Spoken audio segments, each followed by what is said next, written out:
Bonjour et merci de nous retrouver pour la Foi prise au mot, votre émission de réflexion. Les évêques français en visite ad limina auprès du pape à Rome se sont déclarés il y a quelques semaines prêts au martyre. C'est là renoué avec un terme dont nous n'avions plus l'habitude en Occident mais que l'on prononce souvent à propos de l'Orient.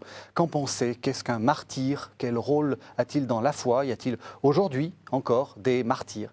Pour y répondre, deux invités. Monseigneur Michel Chafik, bonjour. Bonjour. Vous êtes le recteur de la mission copte catholique Notre-Dame d'Égypte dans le 10e arrondissement à Paris. Mais alors, c'est assez surprenant, vous êtes également le vicaire à la paroisse Saint-François de Sales dans le 17e à Paris également. Vous êtes entre deux églises? Voilà, entre deux églises, entre deux arrondissements, aussi deux milieux différents, deux églises différentes. Une église latine, c'est Saint-François de Sales, et une église copte qui est Notre-Dame d'Égypte à Paris 10e. Vous voyez avec tous les spectateurs la différence entre 17e et 10e. Oui. Donc, pour ceux qui ne sont pas parisiens, le 17e est plus bourgeois, on va dire, que le 10e. C'est une église, bon, nous sommes quand même de prêtres, nous sommes nombreux. Et l'église d'Égypte, il n'y a que moi, comme Égyptien. Ensuite, c'est une église qui est riche des locaux, riche de personnel, riche aussi au sens matériel. Chez moi, c'est une petite communauté dispersée, éparpillée partout. Les gens venaient et ils font au moins 20 ou 30 kilomètres de banlieue de Paris avec leurs enfants et leurs épouses, plein de joie, de bonheur, pour se rencontrer ensemble le dimanche à la messe de 11h. Chaque dimanche avec un peu de catéchisme pour leurs enfants. Et ce n'est pas seulement pour la messe, c'est aussi comme système sociologique. Ils viennent pour se rencontrer, pour que les enfants se rencontrent, les parents aussi, qui ont toute la nostalgie de vivre ce qu'ils ont vécu en Égypte. Frère Michel Malev, bonjour. Vous êtes l'autre invité, vous êtes dominicain, vous êtes le directeur du centre Istina, vous allez nous dire de quoi il s'agit. Vous êtes l'ancien directeur du service pour l'unité des chrétiens et vous avez été aussi missionnaire en Afrique centrale et c'est aussi quelque chose d'important. Quelques mots sur Istina. Le centre Istina a été fondé en 1927, pour faire bref, pour le dialogue avec l'orthodoxie russe plus particulièrement. En fait, il y a eu très vite un élargissement pour l'intérêt pour toutes les églises d'Orient et le père Bernard Dupuy a aussi beaucoup développé l'aspect de relation avec le judaïsme qui est aussi un des fondements, je dirais, du dialogue pour l'unité des chrétiens et qui a un lien puisque à Rome, les comités de dialogue avec le judaïsme sont en quelque sorte liés au Conseil pontifical pour la promotion de l'unité des chrétiens. Mais c'est vrai qu'avant de revenir en France en 2002 pour travailler plus spécialement dans l'écuménisme, j'ai travaillé 17 ans en Afrique, principalement au Congo-Brazzaville, pour enseigner, pour être aussi dans la brousse. Le Congo-Brazza, beaucoup de Français ne le savent pas ou ne le savent plus, c'est quand même un pays où il y a eu un régime marxiste avec un cardinal, le cardinal Émile Biayenda, qui a été assassiné. Et ça nous rappelle qu'il n'y a pas que l'Orient qui souffre, il y a aussi des pays d'Afrique, comme le Nigeria ou l'Ouganda, un peu plus anciennement, quand Paul VI a proclamé leur martyr au moment du concile. Oui, l'Afrique a eu son lot de martyrs, et pas uniquement de missionnaires blancs africains. Absolument. On va peut-être dire quelques mots sur les coptes et sur le fait que donc, vous êtes copte catholique. Alors expliquez-nous, parce que c'est un peu compliqué, on n'a pas toujours la carte, si j'ose dire, des différentes églises orientales. Voilà. Est-ce que je peux dire copte égale égyptien ? Voilà, c'est ça exactement. C'est la même étymologique parce que le mot égyptien, c'était copte, hat coptah. La signification, c'est-à-dire l'origine, c'est la langue hiéroglyphe, c'était hat coptah, c'est-à-dire l'égyptien. C'est-à-dire c'est la maison de l'âme de Ptah, c'était ancien ministre de Memphis à l'époque. Oui. Et tout est tombé jusqu'à qu'il est resté le mot copte, K, c'est l'âme. Et quelquefois, on l'écrit avec le K, jusqu'à maintenant avec le C. Donc, des débuts de la chrétienté jusqu'au 7e siècle, au début du 7e siècle, au début de l'arrivée de l'islam, c'était copte, c'est-à-dire égyptien. Oui. Et après l'arrivée de l'islam, comme on dit, les conquérants qui sont venus avec l'armée par le troisième calife, Omar ibn al-Khattab, qui a envoyé le chef de l'armée, Amr ibn al-As, en 661. Et ils sont rentrés en Égypte, ils étaient accueillis avec le bras ouvert. Même l'évêque d'Alexandrie, Benjamin, a offert la clé de la ville d'Alexandrie au chef de l'armée. Il lui a proposé une place dans la cathédrale d'Alexandrie pour prier, lui, avec ses soldats. Et après, ils ont refusé parce que le système, dans la tête des musulmans, quand on prie dans un lieu, ça devient à nous. Ils privent les lieux et devient à eux complètement. Donc, ils ont choisi, ils ont choisi un endroit hors de la cathédrale. Oui.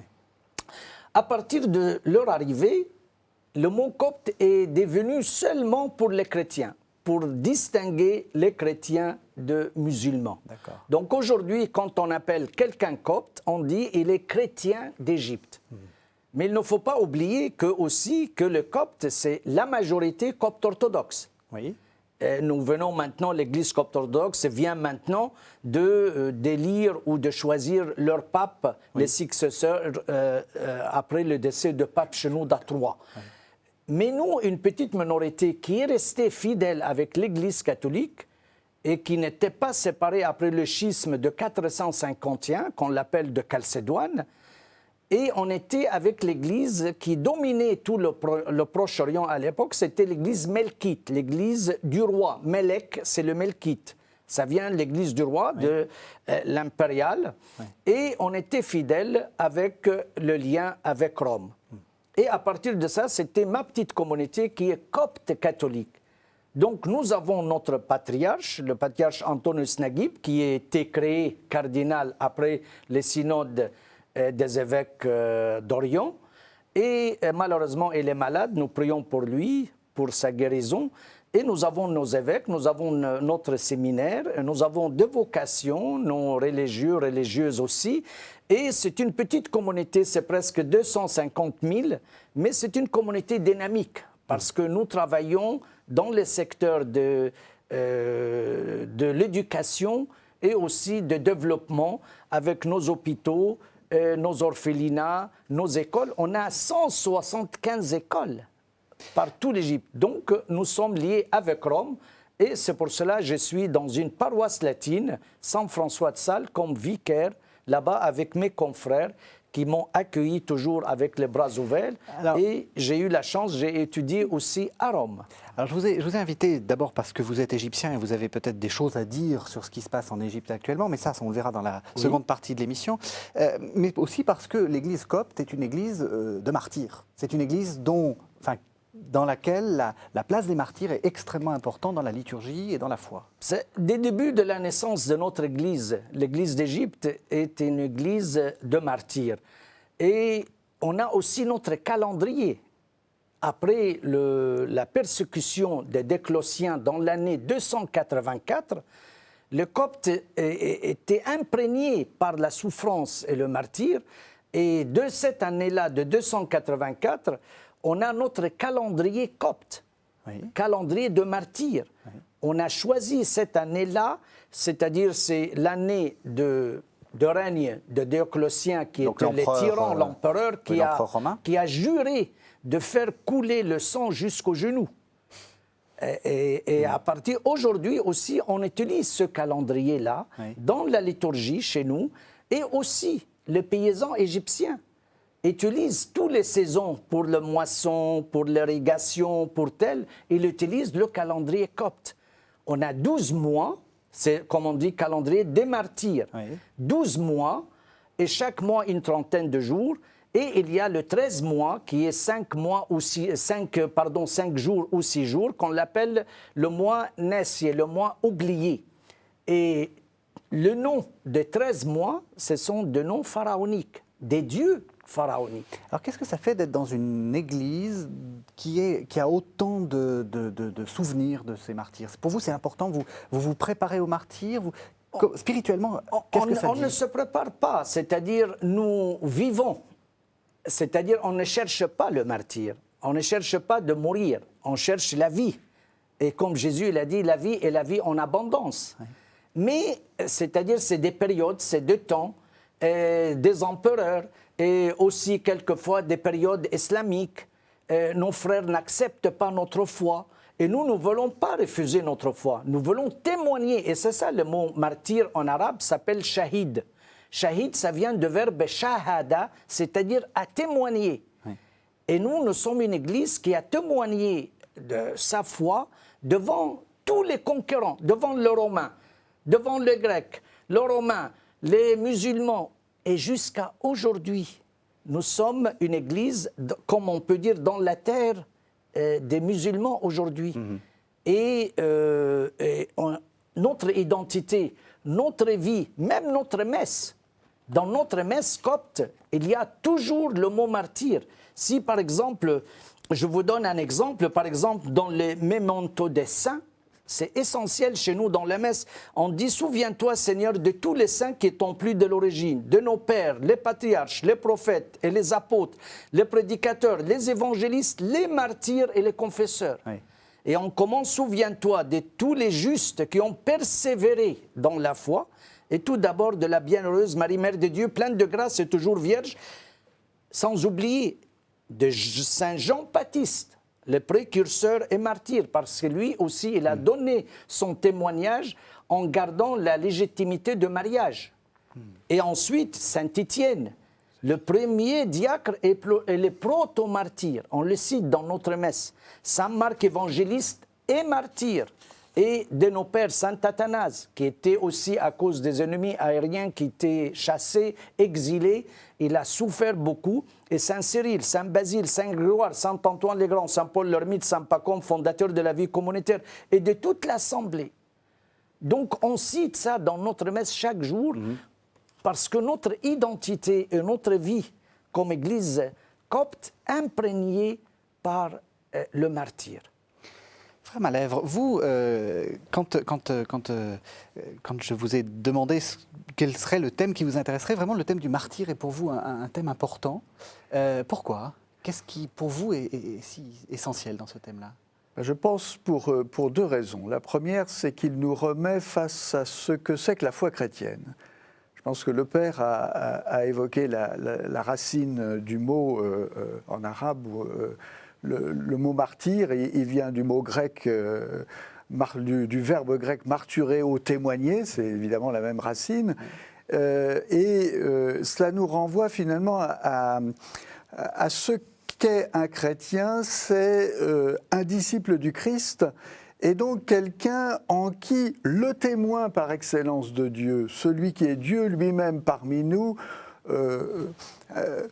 revit en quelque sorte son témoignage. Si on devait peut-être définir le martyr, je dirais que c'est la plénitude du baptême. Quand nous sommes baptisés, nous sommes plongés dans la mort et la résurrection du Christ. Alors nous sommes symboliquement. Nous vivons en Occident dans un monde où, jusqu'à ces dernières années, finalement, le christianisme est très implanté et où nous ne faisons pas l'expérience, comme catholiques en tout cas, d'être des minoritaires, et j'y reviendrai, et donc d'expérimenter cela. Mais être martyr, c'est vivre dans tout son être, pas simplement, je dirais, dans ses paroles et dans un témoignage, une transmission de la foi, c'est vivre aussi dans son corps ce que signifie le baptême. C'est-à-dire être plongé dans la mort avec le Christ et être appelé par les circonstances, par la persécution, à donner actualité au mystère du Christ dans lequel on a été inséré au début de notre vie. Alors ça, je pense que c'est quand même important. Oui. De le redire et de le souligner. Vous avez dit que vous avez été missionnaire, donc vous avez été dans une église qui est peut-être un peu plus proche du martyr que l'église de France, qui quand même, malgré tout, mon Dieu, ça va plutôt bien. Est-ce que ça fait des églises différentes ? Est-ce que l'ambiance, ou je ne sais pas quoi, la spiritualité de l'église change parce qu'il y a pas loin la mort ? Je suis arrivé au Congo-Brazzaville au moment où il y a eu un changement de régime politique, la fin du marxisme. Mais j'ai beaucoup vécu avec des prêtres qui ont connu le temps des persécutions.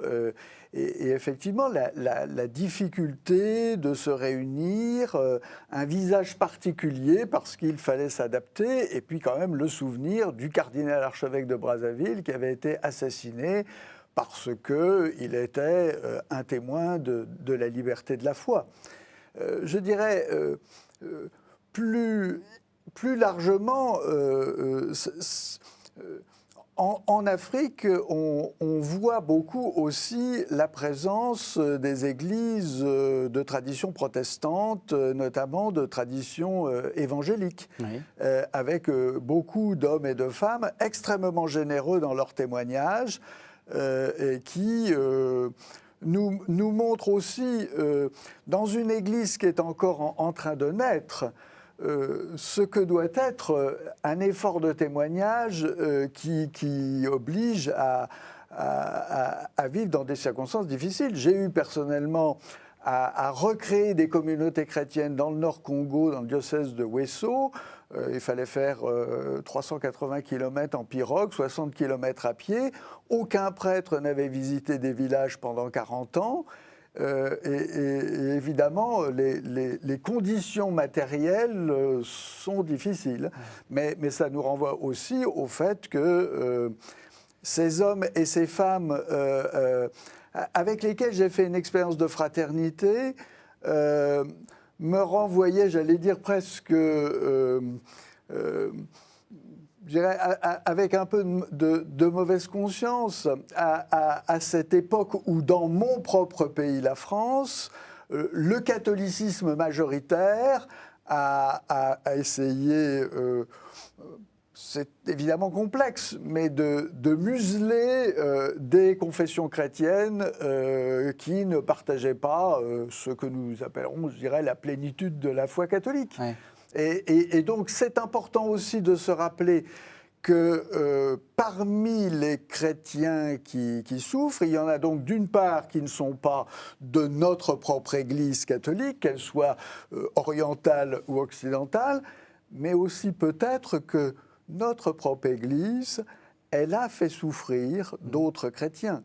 Et je suis directeur d'un centre écuménique, donc d'un centre qui est en dialogue avec des confessions chrétiennes, comme par exemple les Ménonites, qui ont été au début du XVIe siècle victimes de très grandes persécutions et de la part de luthériens, de réformés et de catholiques, et pour lesquels le livre des martyrs est, je dirais, un livre fondateur, une référence. C'est très intéressant de voir que Monseigneur Michel Chafik se réfère à sa liturgie et donc au début de son Église dans ce contexte, et les Ménonites, c'est-à-dire une partie, si vous voulez, de la grande tradition anabaptiste du protestantisme radical, aussi s'y réfèrent.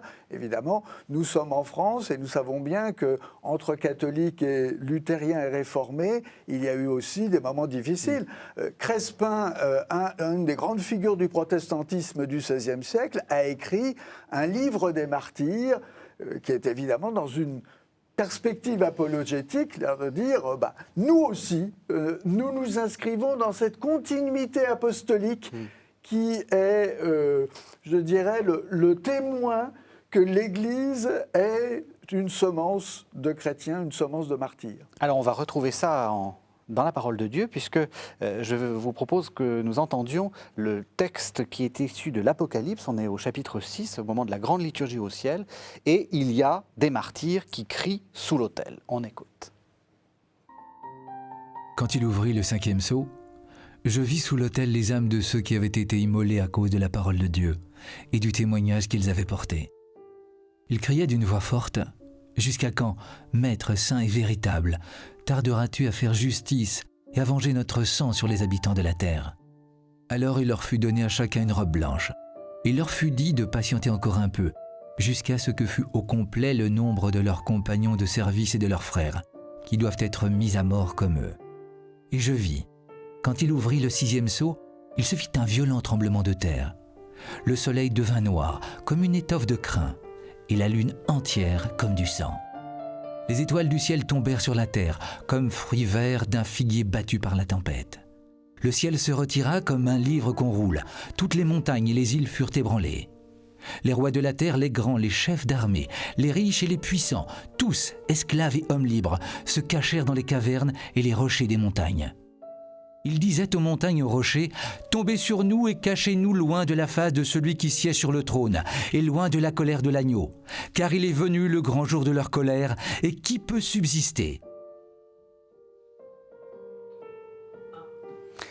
Alors voilà, un texte tout à fait saisissant où on voit qu'il y a deux sceaux qui alternent. Et ce premier, enfin le cinquième sceau, donc la première partie du texte, nous montre ces martyrs qui font partie intégrante de cette opération qu'on va dire de salut de l'Église, puisque le but de l'Apocalypse, c'est ça. En quoi le fait que le sang coule, le fait qu'il y ait de la souffrance, aide à construire l'Église? C'est quand même une question qui est un peu... c'est violemment dit dans l'Apocalypse. Oui, vous savez très bien que, comme le Père a déjà signalé, que le sens de martyr, c'est témoin. Témoin de sa foi en Jésus-Christ. Et le Père, il a dit que nous sommes tous disciples de Christ et on est plongés dans le mystère de Christ, c'est-à-dire sa mort et sa résurrection. Et donc l'Église ne cherche pas le martyr. L'Église ne prie pas aux martyrs, c'est-à-dire l'Église les invoque.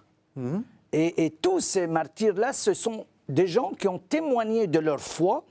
Et aussi, on voit que dans le texte qui est lu, que ce martyr, il dit à cause de témoignages qu'ils avaient retenus. Oui. Et à partir de ça, le martyr reçoit une robe blanche. Robe blanche, c'est quoi? C'est-à-dire, c'est gage de l'immortalité, gage de la glorieuse immortalité qui sera octroyée à la première résurrection. Donc, ce sont déjà qui sont dans la résurrection de Jésus-Christ. C'est-à-dire que notre religion ne s'arrête pas jusqu'à la croix. La croix nous amène vers la vie, vers la résurrection. Et si vous voyez, il demande, il prie que le bon Dieu, c'est-à-dire la vengeance, est exaucée à la fin de ce texte-là. Mais l'idée que la mort du dernier martyr déclenchera le jour des dieux. Et c'est pour ça qu'elles vont être enterrées où? Sous l'autel. Sous l'autel, c'est-à-dire, et c'est leur gloire, aussi leur récompense d'être tout proche des dieux. Alors j'ai envie de vous poser une question un peu provocatrice, Abouna, mais quelle est la différence avec les martyrs musulmans? Voilà, ça c'est autre chose, c'est-à-dire le martyr musulman. Voilà. Ça hâte le salut. Oui, ça c'est... Bon, d'abord, le martyr chrétien ne cherche pas la mort. Les kamikazes, comme on dit, c'était un garçon ou une fille ou quelqu'un qui cherche la mort et qui tue les autres. Nous, c'est-à-dire le martyr, c'est pour sauver les autres, pour sauver sa vie et les autres aussi. Donc, c'est plein de charité, comme saint Paul nous a dit. Si je donne tout mon corps d'être brûlé et je n'ai pas la charité, ça ne sert à rien. Donc, et même l'Évangile nous a dit ça. Il n'y a pas plus grand d'amour que de donner sa vie pour les autres. Donc, le martyr chrétien, il donne tout, et y compris sa vie, pour sauver les autres, pour garder sa foi, pour être ferme dans sa voie et aussi pour encourager les autres. Mais malheureusement, le kamikaze, qu'on l'appelle aujourd'hui, dans l'islam n'accepte pas les suicides. Ce n'est pas cité dans le Coran. Oui. Mais le prophète Mohammed a brûlé le corps de quelqu'un qui est suicidé pour qu'il devienne comme poussière. Et ça, ce n'était pas accepté par la mentalité du monde musulman. Et aujourd'hui, c'était un phénomène qui vient d'être créé à cause de la politique, des géopolitiques, à cause de Palestine. Et c'est ça l'ambiguïté de l'islam, c'est-à-dire il mélange la religion avec la politique. Chez nous, c'est pour la religion, pour témoigner de Christ, de sa mort et de sa résurrection, et aussi pour sauver les autres. Mais quelqu'un qui suicide, qui essaye de tuer les autres, donc ce n'est pas quand même la gloire. Ouais. Et c'est pour cela malheureusement que ce phénomène-là ne s'arrêtait pas à la politique. Elle est entrée dans l'éducation. Je me rappelle, il y a quelques années, dans un livre de l'école en Palestine, ils ont enseigné les enfants et les jeunes dans le livre de l'éducation. Le djihad, c'est-à-dire c'est un devoir. Et aussi, ils ont présenté les kamikazes comme des héros. Et ensuite, ils seront récompensés par le ciel, c'est-à-dire qu'ils vont être au paradis avec 72 vierges. Et ça, c'est loin de notre sens chrétien de martyr. Je pense que un aspect qu'il ne faut pas oublier, c'est que l'idéal du martyr, c'est de vivre dans toute sa vie la vie du Christ. Il ne recherche pas d'abord la récompense, même si le texte l'évoque. Il cherche à vivre ce que le Christ a vécu, c'est-à-dire le don pour tous. Si le sang est important, vous posez la question tout à l'heure, c'est parce que le sang est symbole de vie, mais ce n'est pas le sang et la souffrance du Christ en tant que tel qui nous sauvent, c'est l'amour dont ce sang qui est répandu sur la croix est le symbole et le signe, et c'est l'amour du Père qui a donné son Fils, et c'est l'amour du Fils qui donne sa vie pour tous. Je pense qu'il y a, le Père y a fait allusion tout à l'heure, dans le récit des Actes des Apôtres évoquant Étienne, je dirais ça qui est bien exprimé. Étienne, il meurt en reprenant les mêmes mots que le Christ. Il remet l'esprit et il demande à Dieu de pardonner à ses bourreaux. Je pense qu'il y a quelque chose d'ambigu peut-être pour notre lecture d'aujourd'hui dans le livre des Actes de l'Apocalypse.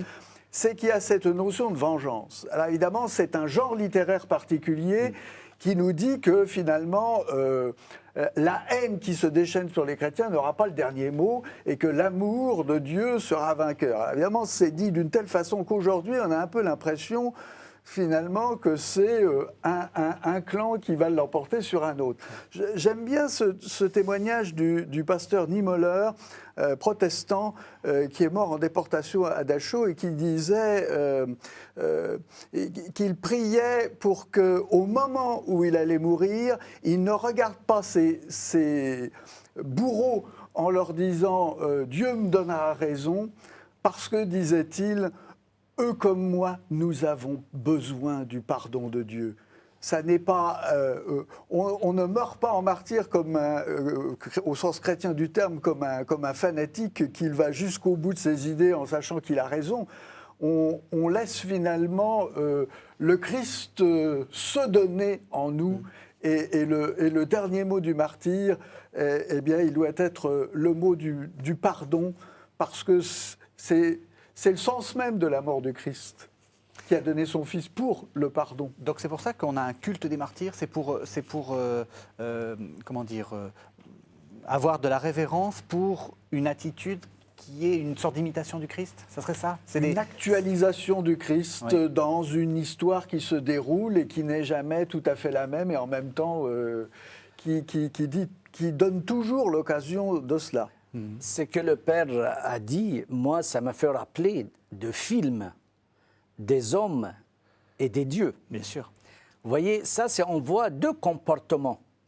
Comportement des envahisseurs qui rentrent avec force chez les moines de Tibérien, oui, et ils demandent de venir pour soigner leurs soldats. Et les moines ont refusé de partir avec eux parce qu'ils ont préféré de servir leurs pauvres gens, d'être avec leurs pauvres gens, pas de sauver leur vie eux-mêmes, mais ils ont dit, nous sommes solidaires, on reste avec ces pauvres gens et on continue notre mission, de donner notre mission jusqu'au bout.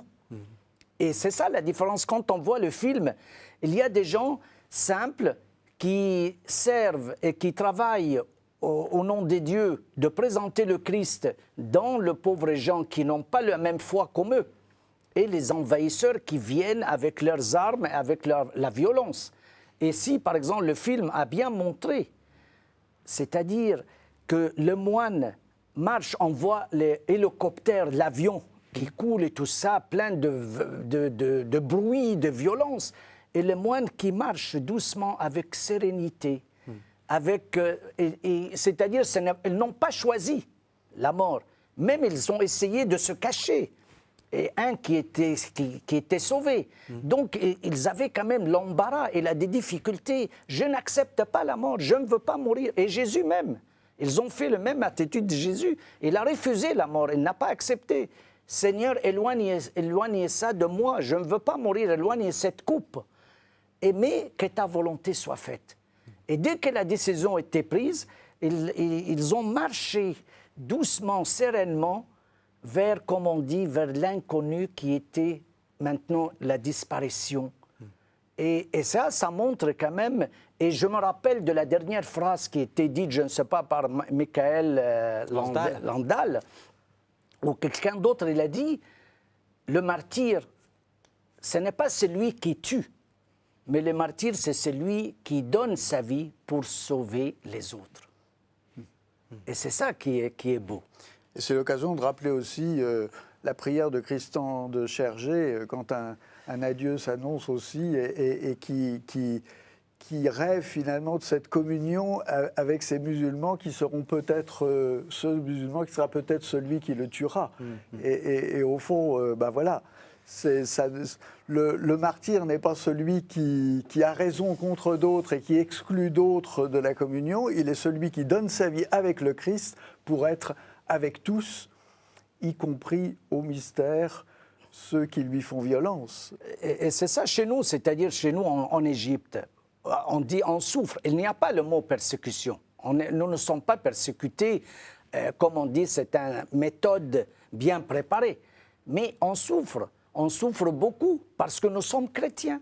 Donc, à cause de notre religion, à cause de notre témoignage de notre foi, et ce que nous souhaitons avec le Saint-Père qui a déjà dit ça au Liban, et fermement, il a dit, malheureusement, il y a des gens et des chefs de religion qui instrumentalisent la religion, qui utilisent tout ça pour leur but, et qui n'est pas le but spirituel, ce n'est pas le but de Dieu, parce que Dieu nous a créés pour la vie. Le musulman qui croit aussi en seul Dieu, qui prie, qui fait qui jeûne, la prière, l'aumône, et il prie 5 fois par jour. Donc comment? Parce que chez l'islam aussi, on dit quelqu'un qui tue une âme, il tue le monde entier. Donc vous voyez la contradiction. Absolument. Il ne s'agit pas d'être anti-islam. Voilà, c'est ça. C'est pour cela que j'ai dit, nous essayons de garder notre foi. Chez nous, en Égypte, dans la carte d'identité, mentionner notre religion. Oui. Et on essaye aujourd'hui, après la révolution aussi, le printemps arabe et tout ça, on fait le combat pour enlever ça. Nous voulons vivre comme citoyens entiers. Nous voulons vivre comme Égyptiens et on laisse la religion pour Dieu. Et nous voulons pas seulement la liberté des cultes, nous voulons la liberté de conscience. C'est que le Saint-Père a demandé. Et il nous a demandé de rester dans notre pays, parce que nous sommes l'origine, nous sommes l'autochtone. Et si tous les orientaux quittent à cause de martyrs, à cause de tout ça, l'Église de l'Orient, malheureusement, va disparaître. Alors on arrive à la question de l'actualité. Avant d'y arriver clairement, je vous propose que nous entendions un des grands textes sur le martyr. C'est la lettre des chrétiens de Vienne et de Lyon à leurs frères d'Asie et de Phrygie qui date des années 177. C'est le fameux passage de Blandine et des Lions. On entend ça et puis après on parle d'actualité. Après tout cela, le dernier jour des combats singuliers, on introduisit à nouveau dans l'amphithéâtre Blandine en même temps que Pontique, un jeune garçon de 15 ans. Chacun des jours précédents, on les avait amenés pour voir les tortures des autres. On s'efforçait de les contraindre à jurer par les idoles. Mais ils restèrent fermes et ne prêtèrent aucune attention à ces insistances. La foule alors fut prise d'une fureur sauvage contre eux, sans aucune pitié pour l'âge du jeune garçon, sans aucun égard pour la femme. On les soumit à toutes les épreuves et on les fit passer par toute la série des tortures, en les prenant à part, tour à tour, pour essayer de les faire blasphémer.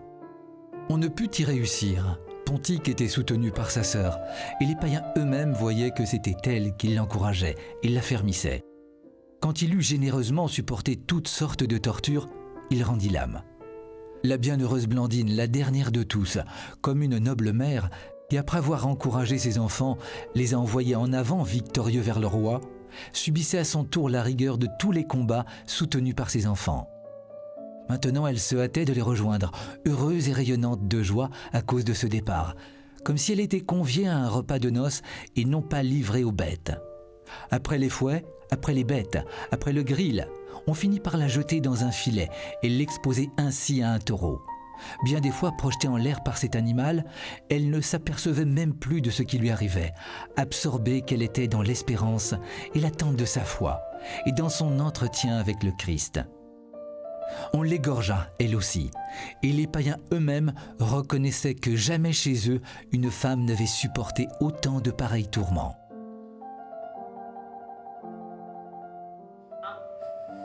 Voilà, donc un texte très célèbre et extrêmement violent. J'aimerais qu'on en vienne à cette question du martyr aujourd'hui. Est-ce qu'on peut dire, vous êtes deux bons observateurs du monde contemporain, est-ce qu'on peut dire qu'il y a des martyrs ou des martyrs en préparation actuellement dans le monde?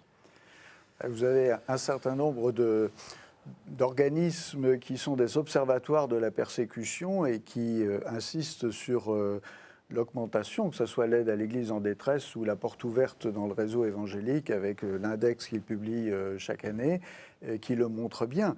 Il y a des pays, non seulement des pays qui sont évidemment marqués par l'islam, mais aussi en Inde, au Pakistan, et dans des pays où il y a des dictatures, comme la Corée du Nord, où les chrétiens sont persécutés. Alors, l'une des grandes questions que l'on peut se poser, en plus de ces lieux emblématiques pour lesquels on peut peut-être se dire que nos régimes sont trop complaisants ou ne savent pas intervenir, c'est aussi la question qui se pose en Occident avec une montée de ce que l'on appelle la christianophobie. Le fait que des chrétiens sont de plus en plus marginalisés dans leur position, qu'il y a même peut-être une certaine discrimination quand des chrétiens ne peuvent pas vivre, je dirais, selon leur conscience par rapport à l'avortement, par rapport à un certain nombre d'éléments sur l'éducation donnée aux enfants. Et certains observateurs se disent, mais alors, si on continue à avoir cette marginalisation du christianisme et des discriminations, est-ce que ça n'est pas la porte ouverte à nouveau des persécutions qui nous invitent peut-être dans un premier temps, je le disais tout à l'heure, à nous rappeler que si aujourd'hui nous souffrons de ça, peut-être que les chrétiens et les catholiques en particulier n'ont pas toujours été dans l'histoire très attentifs à la condition minoritaire des autres. C'est clair. Mais justement, je rappelais en lancement là, que les évêques catholiques ont dit, les évêques français ont dit au pape, nous sommes prêts à subir le martyre. Quand j'ai lu ça, je me suis dit, oh, ils poussent quand même, ils vont un peu fort. Mais vous pensez que c'est sérieux, ça peut arriver, alors peut-être pas à Blandine et les Lions, mais il y a une montée d'une certaine forme d'intolérance qui vous semble préoccupante. Je crois qu'on a en même temps la mémoire courte. En 1880 et en 1905, il y a eu 2 expulsions des congrégations religieuses. Tout le monde a vu dans des manuels la Grande Chartreuse avec la maréchaussée qui chassait les Chartreux de leur monastère au fin fond de la montagne et qui n'avait fait rien à personne. Alors évidemment, il y a un contexte politique qui s'explique aussi sans doute peut-être par un manque d'ouverture au changement politique dans notre pays, mais je dirais que ça doit nous rendre vigilants en étant attentifs à ne pas être seulement soucieux de notre propre intérêt, mais nous fêtons quand même l'anniversaire de Vatican II, d'être soucieux que, et pour nous, et pour les autres chrétiens et pour les autres confessions ou religions même, il y ait cette liberté d'expression, cette liberté de conscience, parce que la religion, elle est constitutive de l'homme, elle doit être partie prenante du débat public et qu'on ne peut pas l'évacuer comme ça. J'allais jusqu'au bout. Est-ce que vous êtes prêt à dire qu'il faut que les chrétiens s'engagent aussi pour que les musulmans en France aient des droits? Que ça fait partie aussi de notre... Parce qu'on a souvent cette idée qu'il faut être en... Personnellement, je le pense incontestablement. Ce qui évidemment est difficile, c'est que l'islam, vu son enracinement culturel et son expérience dans d'autres pays, puisse jouer le jeu des règles de la démocratie telles qu'elles se sont développées en Occident. Et sans doute aussi que ça nous appelle à distinguer entre un islam un peu généralisé et puis des musulmans, et puis de se dire aussi que là nous avons sans doute un témoignage à donner et un rôle à jouer dans ce dialogue pour aider les hommes et les femmes de religion musulmane à s'insérer dans ce paysage politique français, pour contribuer avec nous à montrer que la religion n'est pas, comme on veut trop souvent nous le faire croire, un facteur de violence, mais qu'elle est un facteur d'humanisation. Alors, mon cher Chapitric, même question. Est-ce qu'on peut dire qu'en Orient, il est en train de se passer quelque chose qui ressemble à un martyr? Bon, nous venons de célébrer la semaine dernière 1 an de martyr de Maspero. C'était la rue qui était à côté de Place Tahrir. Les jeunes qui ont donné leur vie étaient écrasés par les chars de militaires, devant tout le monde. Et aujourd'hui, le mot martyr, c'est comme on revient vers le sens, c'est témoigner, témoignage. On continue notre combat pour demander notre droit. On ne s'arrête pas, parce que on dit le printemps arabe, il y a quelques-uns maintenant qui disent c'est l'hiver arabe. Bon. Aujourd'hui, ce qui est beau en Égypte, que tout le monde parlait de la liberté. Tout le monde en fait, comme on dit, un cours de polytechnique. La politique, c'était résumé, c'était pour quelques élites. Aujourd'hui, même les gens de la rue, même les femmes qui ne savaient même pas lire et écrire, tous parlent de la politique.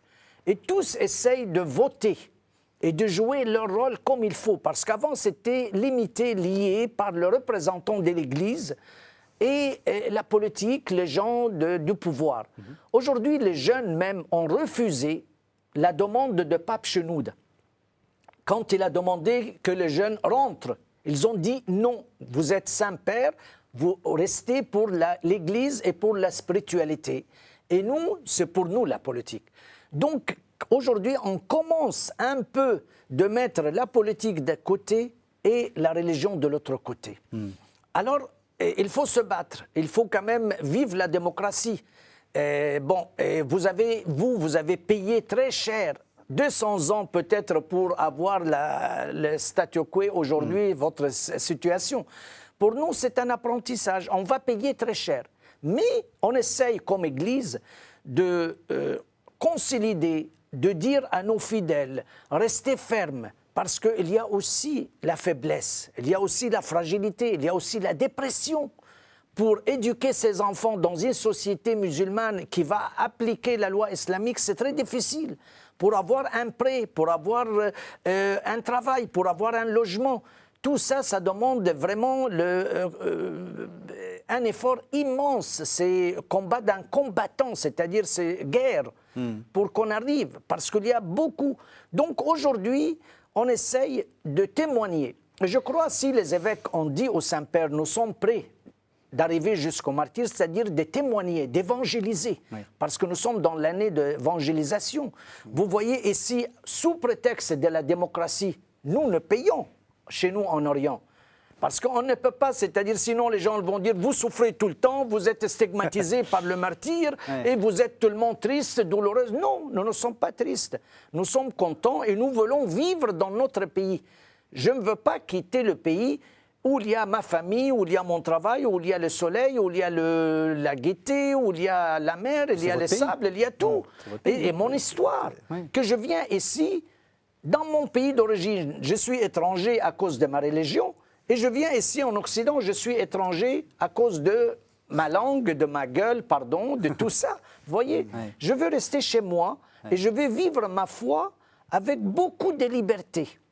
Et c'est ça qui est essentiel. Donc ici en Occident, je crois il faut, comme le Père Zévêque ont professé devant le Saint-Père, d'arriver jusqu'au martyre, c'est-à-dire de donner leur vie pour témoigner de Christ.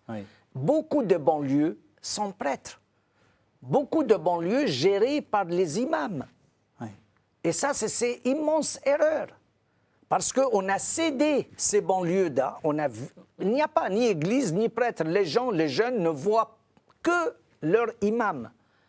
Et ensuite, toutes les écoles coraniques, il faut que l'État surveille ça.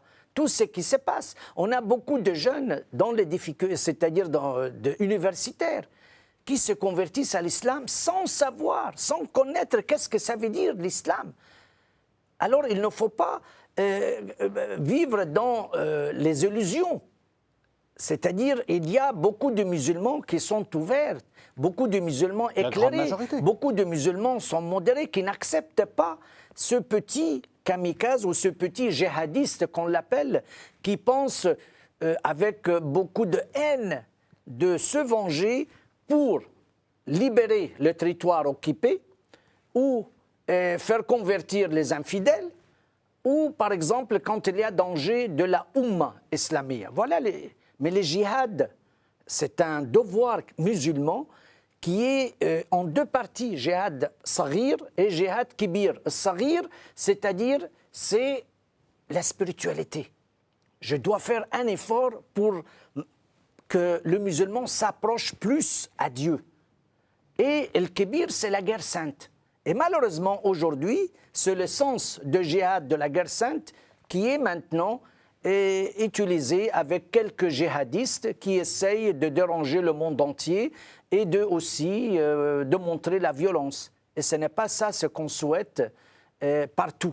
Donc l'Égypte est un pays très fort par sa foi, par l'Église, par les pères de l'Église, par son histoire qui a joué dans l'histoire de l'Église son rôle immense, par aussi ses figures, Saint Athanas, Saint Cyril, Origène et aussi beaucoup de figures dans l'Église qui ont joué un rôle immense dans l'histoire de la chrétienté.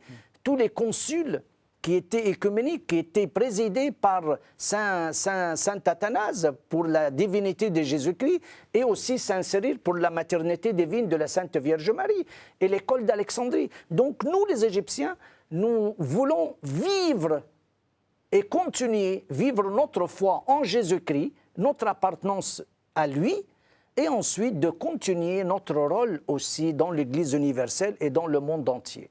Alors on arrive à la fin de l'émission et j'ai envie de vous poser une question peut-être un peu pratique maintenant.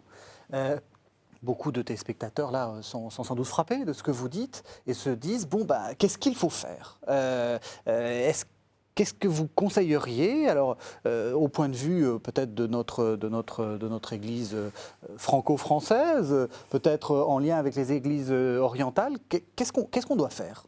Il nous reste quelques minutes, donc si la réponse est brève, ce serait bien. Mais je crois que c'est une question fondamentale. Moi, je dirais deux choses. La première, c'est d'abord témoigner. Je pense qu'on a parfois honte, mauvaise conscience de certains aspects du passé du christianisme et beaucoup de chrétiens ne sont pas suffisamment peut-être fiers du Christ et de leur foi. Oui. Et puis la deuxième chose, c'est de porter dans la prière tous ceux qui vivent ces persécutions et qui sont très loin de nous. À la fois, nous n'avons jamais été autant informés grâce à la télévision, grâce à beaucoup de types de médias, et en même temps, il y a un tel flot d'images que finalement, je me demande si on porte autant dans notre cœur les chrétiens persécutés qu'une Thérèse de l'Enfant Jésus avec les missionnaires d'Extrême-Orient ou d'autres. Nous n'avons peut-être pas autant qu'il y a quelques décennies le sens de la communion des saints et de ce devoir de vivre enraciné dans notre foi au Christ qui a donné toute sa vie, dans cette multitude de témoins évoqués dans l'Apocalypse et qu'a rappelé le Père Chafic, pour porter ceux qui aujourd'hui nous précèdent peut-être sur un chemin de persécution. Et pour nous, je peux ajouter avec l'élément essentiel, la prière, il y a aussi le dialogue. On doit aussi dialoguer avec nos frères musulmans. Nous, les chrétiens en Égypte, on ne peut pas vivre seuls. Nous sommes liés avec nos frères musulmans parce que dans les mêmes immeubles, il y a chrétiens, il y a musulmans. On a vécu la convivialité de presque 20 siècles, en 114 et 16 siècles de convivialité. Et on doit retourner vers ça, vers la convivialité, vers le dialogue, et doit aussi parler avec nos frères musulmans et qui sont modérés, qui n'acceptent même pas ce djihadiste, de mettre la main dans la main pour qu'on puisse affronter ce danger, parce que ce danger-là ne distingue pas ni chrétiens ni musulmans. Oui. Même dans les kamikazes, au fond, ils tuent aussi leurs frères musulmans. Vous voyez? Donc c'est très important de dialoguer et de parler et de vivre aussi ensemble comme un seul peuple. Et comme on dit, l'adage ancien de 1919 de la révolution de Saad Zarloul chez nous en Égypte disait que la religion est pour Dieu et la patrie est pour tout le monde. الوطن للجميع والدين لله. الدين لله والوطن للجميع. La religion est à Dieu et la patrie est pour tout le monde. Ce sera le mot de la fin. Écoutez, merci de nous avoir fait réfléchir sur ce thème qui est passionnant et très important pour notre foi. Merci de nous avoir suivis. Vous pouvez réécouter cette émission sur KTO, www.ktotv.com. Merci à tous les deux. Merci de nous avoir suivis.